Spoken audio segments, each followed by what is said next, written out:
लाचार। आलोक, यह मैं क्या सुन रही हूँ?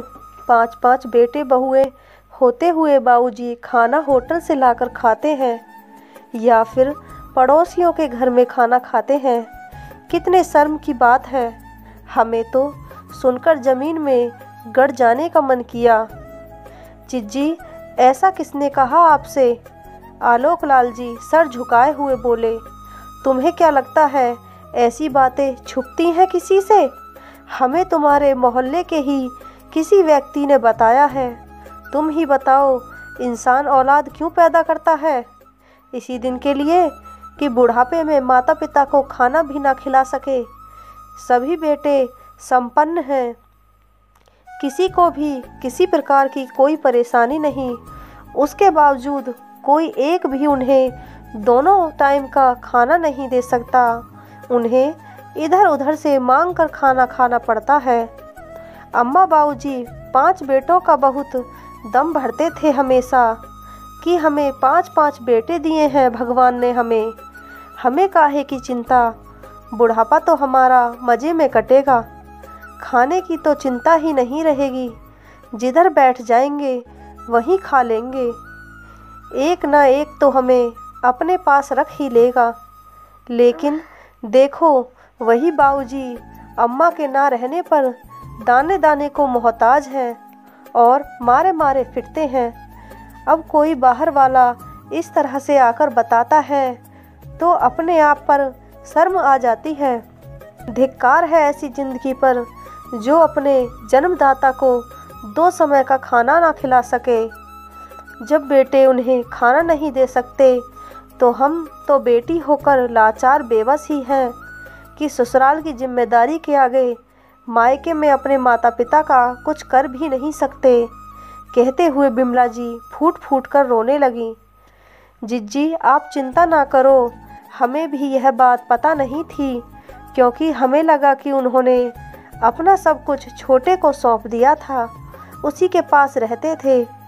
अब वो उनके साथ ऐसा दुर्व्यवहार करता है, यह हम आपके ही मुंह से सुन रहे हैं।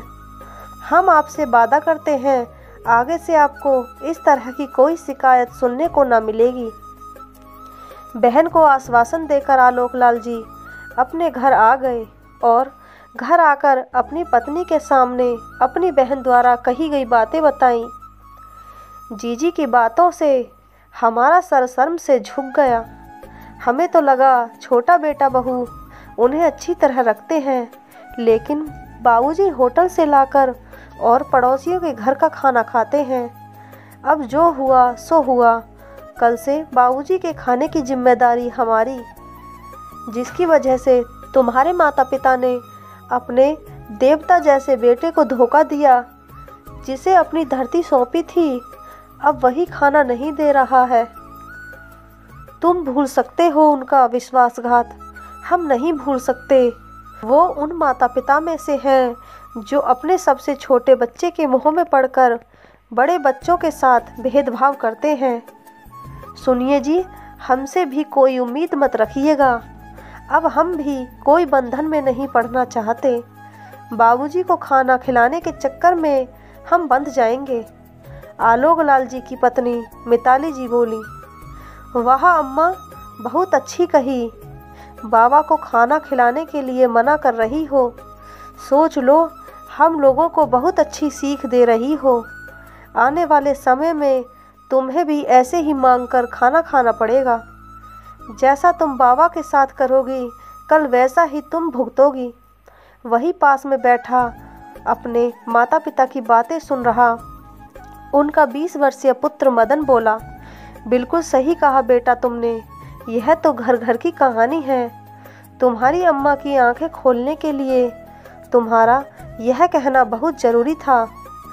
तुमसे ना हो पाए तो हम दोनों बाप बेटा मिलकर बाबूजी के लिए खाना बना दिया करेंगे, लेकिन अब उन्हें मांग कर खाना नहीं खाने देंगे।